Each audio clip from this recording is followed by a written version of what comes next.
gitna ka ba ng problema? Nasa gitna ka ba ng sitwasyon na inaakala mo na wala ng lusot? Masyado ng malalim na para bang hindi ka na makakaahon.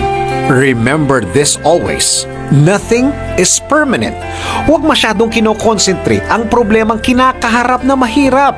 Dahil gaano kahirap man yan, magbabago ang sitwasyon.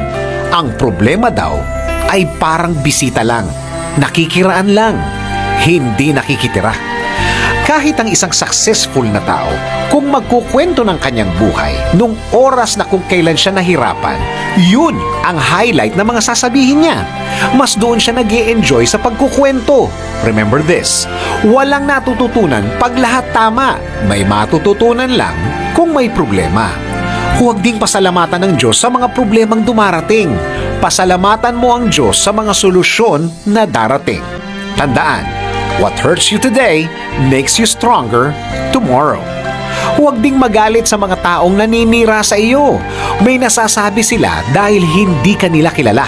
Kaya sila naiinggit dahil alam nila sa sarili nila na mas lamang ka sa kanila sa maraming bagay. Kaya sila ganyan. Kung may mga taong marami ang nasasabi sa iyo, huwag mo silang husgahan na parang kilala ka nila. Patawarin mo ang mga taong may kasalanan sa iyo kahit na hindi sila humihingi ng sorry. Kung hindi, kung andyan pa rin ang galit sa puso mo, ikaw ang nasasaktan,